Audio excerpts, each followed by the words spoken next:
Very pleased to welcome you as United States Secretary of State in Kyiv. It's almost 1 year since your last visit in Kyiv, and I still remember the very fruitful and positive discussion we had at that time. And the whole world, and firstly our country, faced critical challenges to the peace and security caused by the extremely cynical aggression against Ukraine, aggression against fundamental principles of the international law, peaceful coexistence, respect to the sovereignty and territorial integrity, and non-interference in the internal affairs of Ukraine. Present time become to test Ukraine-US strategic partnership. In Ukraine, we highly appreciate the United States' invaluable support to our nation and our people through all the time of Ukraine's independence. The support has become most evident during the Russian aggression on Crimea and on Donbass.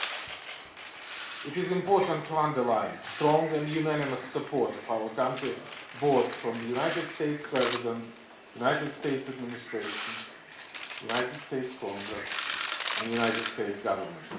And it's very important by American people. It's very valuable, this support. The United States' leading role in consolidation of the transatlantic solidarity in support of Ukraine is critical for pushing of the peaceful solution. And we are grateful for the consistent engagement of the State Department and you personally, Mr. Secretary, into this effort. And I still remember that the historic Minsk Protocol and Minsk Memorandum, it was done on the 5th of September, where we met in the United Kingdom on the NATO summit, and this is a key element and the main document of our de-escalation of the situation and development of the peace process. Today we are facing another growing escalation of violence by terrorists directly supported by Moscow, their refusal to fulfill obligation on the Minsk agreement, their barbarian attack on the civilian population, which led to multiple casualties every day. Basan Volnovakha, tragedy in Mariupol, tragedy in Debaltseve, killing civilian people is absolutely unacceptable in the 21st century in the center of Europe. Nadia Savchenko, illegal imprisonment, captain of the Ukrainian army, defending their own land, their own motherland, was captured in prison, and today is her 55th day of the exhaustive hunger strike and refusal and access of her relatives is terrible violation of the human rights committed by Russia. This issue were a point of our discussion with the Secretary of State. We are working to find out ways for peaceful settlement and deprive Ukrainian people from ongoing horror on their aggression. This is a priority for all community of the civilized nation, for every civilized society. At the same time, we are strengthening our security cooperation. A number of means could be used to enhance such a cooperation. However, to find out the most effective way, the most effective medicine for the patient to help him to recover the principal test. A comprehensive support of reforming Ukraine also were discussed today, and we thank the United States for the assistance, for the advisors, and for the cooperation we already demonstrated in the most important and most urgent sphere of the Ukraine who needs reformation. This is the fighting against corruption, this is the rule of law, this is the build-up independent court and judge system, this is the building up the effective investment climate, and the development of the democracy and freedom. And in this particular sphere, this is crucially important, our cooperation with the United States. And we thank you for this cooperation. because the comprehensive support of Ukraine in also the crucial direction in Ukrainian-American partnership, which is equally important. It means political, economic, financial, consultative support, and we are receiving maximum possible assistance from our American partners. Today, as you know, we have a mission of the International Monetary Fund. Most probably in the next hours, even days, they finish their mission and they prepare the memorandum, and the effective cooperation with the IMF, with our reliable partner, such as United States, European Union, Japan, Canada, Australia, South Korea, and all the countries of the world who demonstrating their readiness to support Ukraine in this difficult time is vitally important for us. And I thank Secretary Kerry and United States administration for the decision to provide Ukraine with a significant economic assistance, both previous and last year. I think this is very important for us, and the fact that Secretary Kerry come not with the empty hands, and this is today was the additional increasing of the financial support is very important, and is the right time. Friend in need is a friend in need. And as the President of Ukraine, I can once more reaffirm my strong support of speedy implementation for the systematic reform, fighting corruption, rearranging all state governments to ensure prosperity of democratic society. These changes are the key prerequisite for the successful and democratic Ukraine, as well as prosperous and safe life for our citizens. And today voting of in the Ukrainian Parliament and support my constitutional proposal, more than constitutional majority for the removing the immunity of the members of Parliament and immunity of the judges and helping us to fight against corruption. This is another step and another evidence of our decisive efforts to build up the new country with the European values, based on the principle of freedom and democracy. And this is the same way how we can demonstrate our cooperation with the United States. My friend, your Foreign Minister, who I worked with closely in many meetings in the last year, and you are right, it is just about a year since I was here. And I want you to know that today I am here specifically to bring you the support and friendship and goodwill of the President of the United States, of the administration, but most importantly, the American people. The people of the United States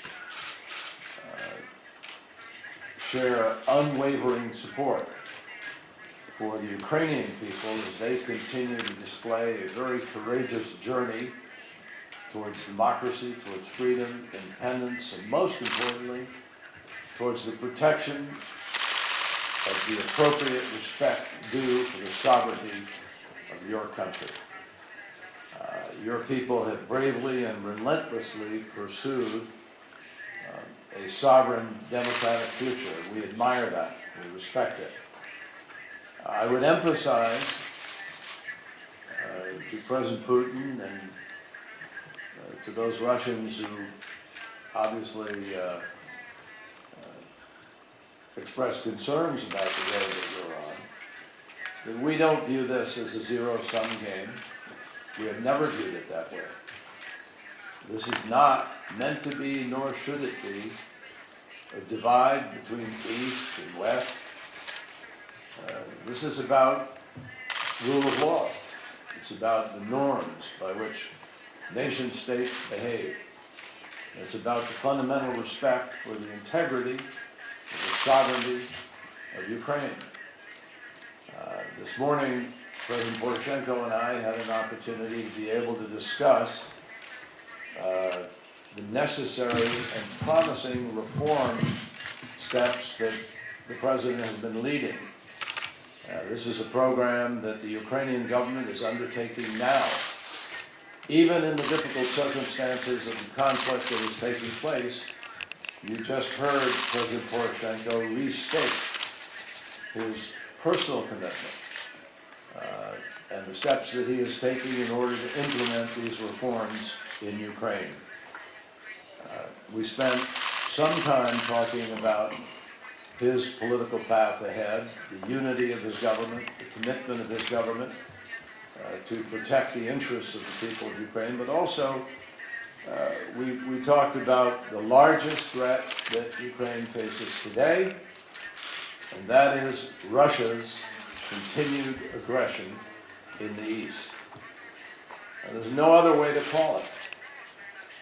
We're not seeking a conflict with Russia. No one is. Not President Poрошenko, not the United States, not the European community. That's not what this is about. We are very hopeful that Russia will take advantage of our broad-based, uniform acceptance of the notion that there is a diplomatic solution that is staring everybody in the face. That's what we want. We want a diplomatic resolution. But we cannot close our eyes to tanks that are crossing the border from Russia and coming in to Ukraine.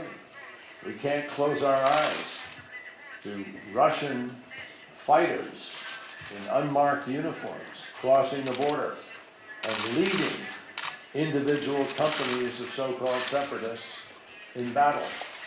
We can't close our eyes to modern rockets and modern radar capacity and other capacity that has crossed the border in order to prosecute this conflict across sovereign lines, across international borders, against all the promises that were made in the Minsk ceasefire agreement.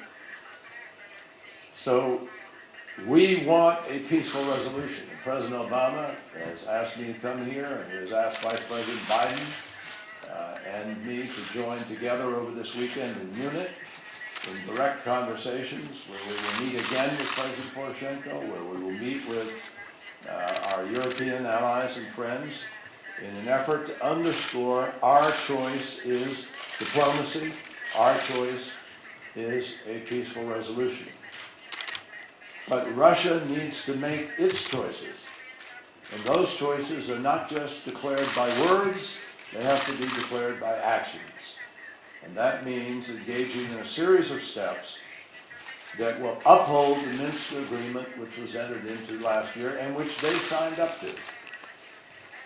Regrettably, the violence in Donbass has accelerated since then, not diminished. Innocent people are dying every single day. Innocent people. People caught in a barrage of artillery that comes into Mariupol, which has no business whatsoever being dragged into this conflict. Families cowering in their basements with their children to avoid the shelling. So it is imperative that everybody make the right choices here. Russia needs to demonstrate its commitment to ending the bloodshed once and for all.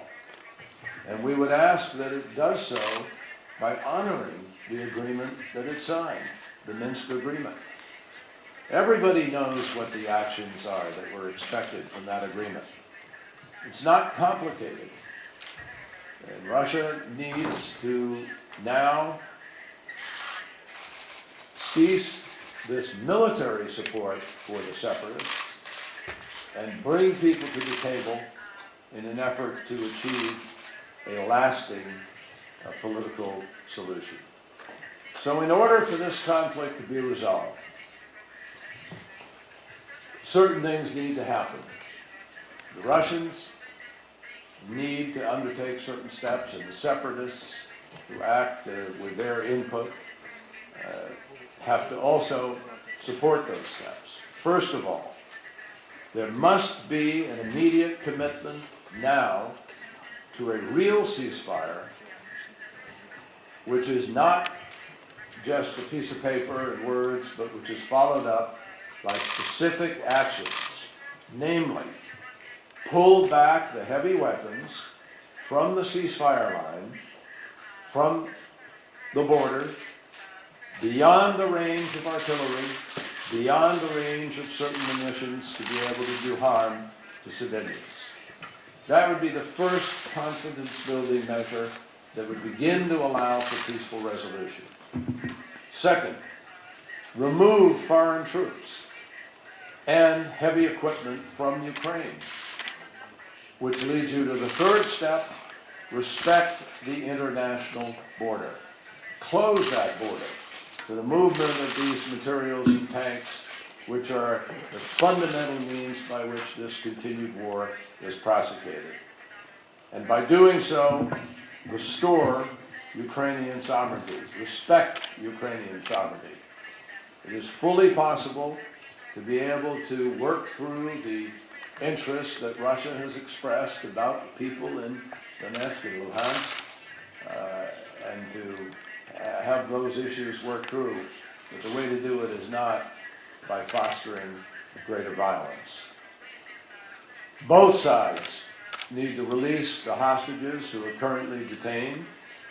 And in addition, it is important to note that President Poroshenko this morning, in my conversations with him, pointed out that he remains committed to supporting the special status law which is currently on the books, which provides greater economic and municipal and political rights to those particular, to the Donbass. And that's important to remember, that he is also committed to pursuing real constitutional reform. And he is committed to holding new, free and fair elections in Donbass, and if these steps are respected, it is fully appropriate to also expect that the full measure of the Minsk Agreement can then also be respected and implemented. That is the outline of peace.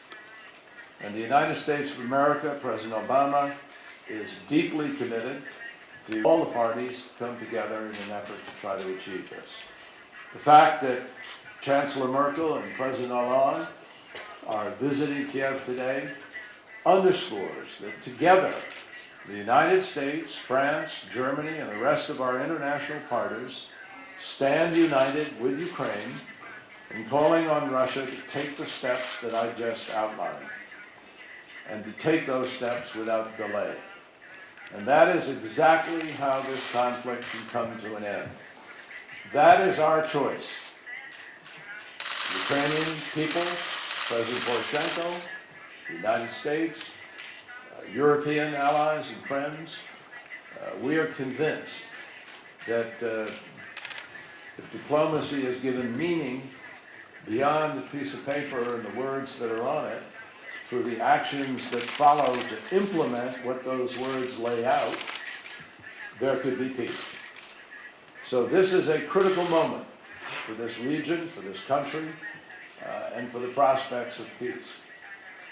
It is really possible that this conflict could come to an end, but only starting with a ceasefire, moving the heavy equipment back, and beginning to deal with the real issues that we all know are on the table. That is also the only way that Russia's international isolation is going to be ended and eased.